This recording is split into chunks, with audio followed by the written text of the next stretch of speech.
Ladies and gentlemen, boys and girls, worshippers of all ages, welcome to YouTube! My name is SeaRaptor, and it's time for more Scuttlebutt. This week's game in the background brought to you by Tier VII Premium Italian cruiser Luigi di Savoia Duca degli Abruzzi. That's right, this is an older mid-tier Italian cruiser. A light cruiser, in fact. She has 10 6-inch barrels.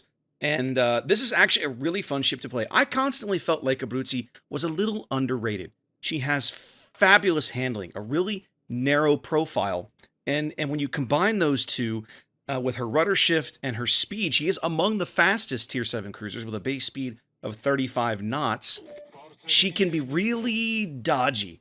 You're going to see me juke a lot of battleship shells in this game. I'm waiting for them to pull the trigger, and I'll cut my speed and I'll turn, or I'll just start turning and they'll miss because I'm a narrow ship or whatever. And she's a lot of fun to frustrate battleship players in. She has some weird quirks and drawbacks, let's say. One of them is that the Italian HE shells have terrible fire chance. This is kind of just a general thing with them for some reason. They hit pretty decently, and you're going to see some good solid hits out of the IFHE over the course of the game. Fire chance, not so amazing. Of course, not helped by the new IFHE changes, which was the reason I took this ship out. I wanted to see how IFHE had impacted her. I played this game, I think, last Saturday evening, and I was actually pretty surprised. The other thing that'll really stick out to you on this ship, two more things I want to mention. One is she has a repair party, which is pretty rare for a Tier 7 cruiser.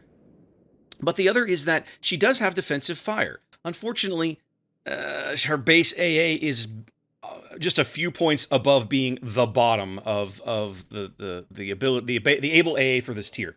The available AA for this tier. The only Tier 7 cruiser that's worse AA value-wise than this ship is Gorizia. And we're literally talking less than 10 points. So she is among the worst AA ships in this tier, but yet she comes with defensive fire, which feels kind of bad. She will shoot down a few planes, but don't expect much. Anyway, this is a fun game. I enjoy this ship a lot, and enjoy. So what's going on in shooty boats? That's a far more interesting question than you might suspect. This is normally the part of the video where I plug the next Anchors Away tour stop. Unfortunately, due to obvious global events, which you ought to be more than aware of by now, unless you've been living under a rock, the next 3 stops on the tour have all been postponed. That would be USS North Carolina in Wilmington, which would have actually been this weekend. No, next weekend. Sorry, next weekend. The USS New Jersey and in April, and then USS Turner Joy up back in Bremerton, Washington in May. Due to global pandemic reasons, those have all been postponed. So Wargaming is going to try and figure out when they can, mash these in. My suspicion is what we're going to see is there's going to be some months they try to double up, and then I think the 2020-2021 tour that we're in right now is going to get a few months longer. I think some of these will just get kind of maybe tacked on to the end, so like this time next year we'll be talking about, oh, this was the one that was canceled last year. That's what I think. That's where I think this is going to go. But we don't know yet. They're still working on all that. Too many other things on the table right now. Well, they'll figure all of that out. What else is going on? I want to plug the NA Forum contest. I kind of skipped over this for a while as things were in transition with them kind of leaving, and Hapafader and Calvote coming on board. The Forum contest wasn't happening for a bit, but it is back with a vengeance. Hapafader has been doing a weekly Forum contest now for quite a bit. And I've kind of failed to mention it. He dropped into my stream on Sunday and was like, hey, can I plug this? And I was like, yes, you should, and I need to get back onto that. So I'm going to put a link down below, but go check that out. This week's contest is a simple, leave a screenshot of a fun feature you see on a map as you fly around. Is it a lighthouse? Is it a bridge? Is it a little town or a village you like? The guys that model the maps in this game do fabulous work if you ever take this time to stop and just look around. There's some really amazing details on some of these maps. And Hapa's just like, hey, show me some of your favorite screenshots, and you win something for your trouble. So definitely go check that out. Anyway, he does those every week, so be checking out on the forums, and you can always win some free stuff. King of the Sea is coming up this weekend. That's right. Day 1 is Sunday the 22nd. Let me check the calendar, make sure I'm not giving you bad information. Should be Sunday the 22nd.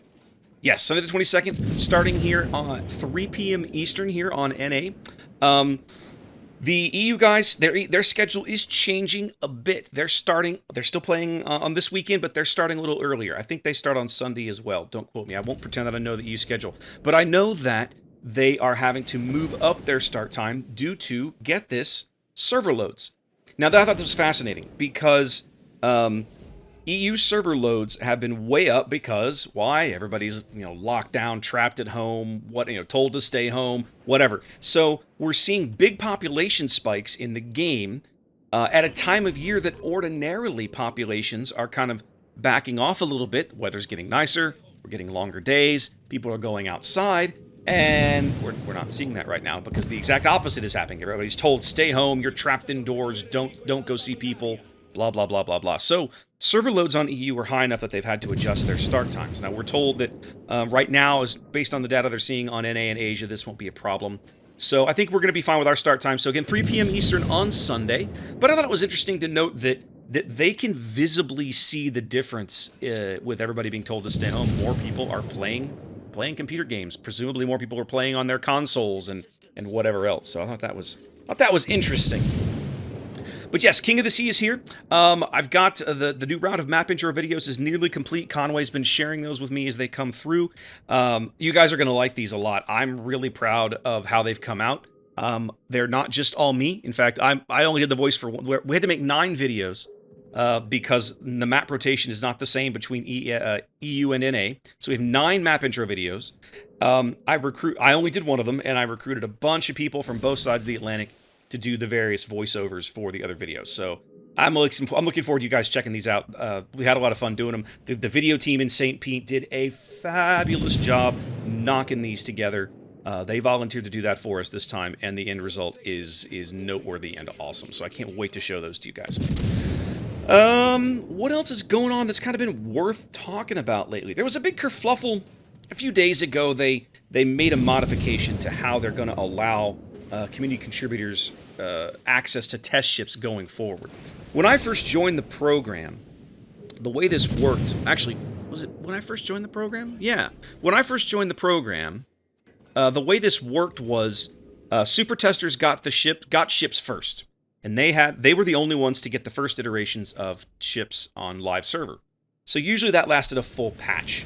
And then later on, after the ships came back for a second patch of live testing, CCs would get them. We could not play them on stream or show them in videos. And then eventually we were told, okay, the embargo lift date for ship X or ship Y or ship line, whatever, is here. So you can go ahead and make videos, make your content, have it ready to go. And after that, you can release your videos and show them on stream. Somewhere along the way, that all changed. They started giving us the ships much earlier, and the embargo dates that we had basically vanished. They said, okay, we're going to give you the ships right after they're available. Right after the super testers get them, you can show them whenever. And okay, that's been that way for about a year-ish, maybe a little more than a year. And Wargaming has decided that it's not working out for them. They like the old way better, so they're going back to the old way. A lot of people are really torqued off by this. I guess. I mean, I get why you're kind of taking away something that folks like to have.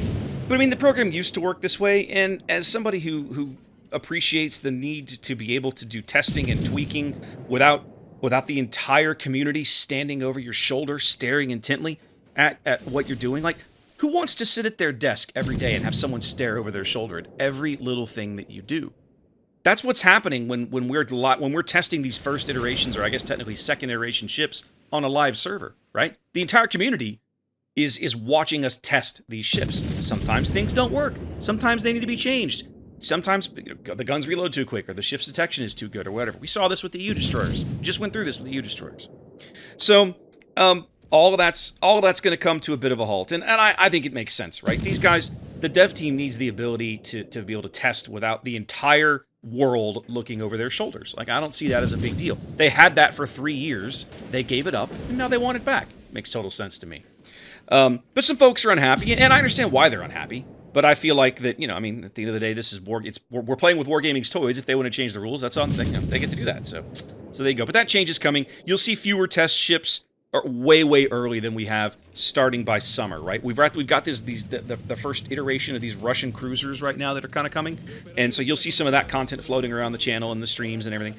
But going forward, like in the future, you're going to see less and less than that. So it's no big deal. C'est la vie. Dev blogs. I should have opened this thing up. Let's go have a look at dev blogs. I'm trying to remember what's been what they've posted in the last couple of weeks. It's been about 10, 12 days since I did one of these. Making some minor changes to carrier fighter detection, which I think is a good thing. I know that there are times that when you get just too far away from a fighter, you can't even see it on the minimap anymore. And if you're not paying attention, you'll forget that it's even there. That's frustrating. So to me, that's a good change. Let's see, 9.3. I don't know. Did you guys check this? Did you guys catch this in the 9.3 patch notes? They're changing the number of flags that we can mount on ships. I can only mount up to 8 combat signals, but I have like an unlimited amount of slots for all the econ flags. I love that change. Oh, it's so long overdue. I'll no longer have to sacrifice combat performance to take econ flags and vice versa. I'm a huge fan of this. I'm so glad they're making that change. There's, of course, we're new unique European commanders coming to the game, which is really awesome. New clan battle season starting in about a month, right after King of the Sea wraps up. We'll have a new season of clan battles. Carriers will be in that season of clan battles, which of course is where most of the wailing and gnashing of teeth is. I think you're going to see a radically reduced clan battles population. I think I'm on this list. I think a lot of people are going to be like meh, So we'll see what happens. But yeah, a lot of good stuff there. And then what else? Oh, that's right. They announced some new test ships that are coming down the line. They announced a premium Tier 10 American aircraft carrier, the Franklin Delano Roosevelt, which I'm looking forward to seeing. It looks like a much prettier model of the Midway. A new French Tier 8 battleship. She looks kind of like Gascogne, only she has bigger guns in triple turrets rather than the smaller guns in the quad turrets. That'll be curious to see. And they're also adding a couple of battleships, mid-tier, well, I guess technically high-tier, Tier 8 battleships to the game, messing around with... They're starting to mess with SAP on battleships, okay? They've announced Italian battleship Impero, which I believe is... I don't know that we'll ever see this ship, like, for real. I think she's just like a test bed for some concepts. They're messing around with SAP on battleships, which it's funny because when you talk to the Regia Marina nerds among us, and there are many, and they are loud, and they are awesome, they tell you that the Italians... The SAP on the cruiser shells is completely ahistorical. The SAP was on the battleship shells. SAP was a battleship shell that the Regia Marina used. That was a real thing. And so now we're going to have SAP on battleships, but given the way SAP works in the game right now, is this okay? Is this going to work out? Is this going to be too much? Nobody knows. So it looks like they're going to do some internal testing for a little while, and we'll see where that shakes out. They've also announced, I missed this literally until seconds ago reading this announcement, they've announced a Tier 8 Japanese battleship based on Roma, which I find interesting. But they haven't given her any characteristics yet. It sounds like they're going to just play around with some things. So, again, I think when you read that announcement and you put it in the context of the changes that they're making to the CC program, what sounds to me like is we're reaching a point where they're going to want to start testing some really radical ideas, and they don't want to be doing that with the entire world looking over their shoulders. And I don't really blame them for that. If you think back to the UK cruisers, if you knew anybody who was a super tester back when they were trying to get the UK light cruisers, the British light cruiser line tested, they went through like 3 or 4 major draft revisions of how those ships work before they landed on where they are now. Of course, the AP only shells with the improved bounce angles and everything, and those ships are a blast. That's probably one of my favorite lines in the game. But it took them a while to get there. Those ships had a lot of growing pains, and I really feel like that their ability to do that kind of behind closed doors and test out crazy ideas with the super testers rather than with the CCs, showcasing every questionable or weird or crazy idea that they had, allowed them to land in a really, really nice place. And I think they want that flexibility again, and I don't blame them. So anyways, that's kind of where we're at. I can't think of too much else that's going on right now. Definitely, guys, come back. I swing by Twitch. I'll be on tonight. This video will be going up on Thursday morning. So come by on Thursday nights, and of course I'll be around on Sunday as well, bringing you King of the Sea starting mid-afternoon on the East Coast, or lunchtime if you're on the West Coast here in the north of the U.S. Otherwise, guys, stay safe out there. Definitely, wash your hands and keep away from other people and all that stuff. We'll get through this. It's just, it's Mother Nature doing her thing, trying to kill everybody. That's what she does. And just be safe out there, guys. Hope you enjoyed this game at Abruzzi. This is a great ship. Anybody who tells you Abruzzi is trash is just, they're so wrong. This ship is so much fun. Anyways, guys, y'all be safe. Take care, and I'll see you later.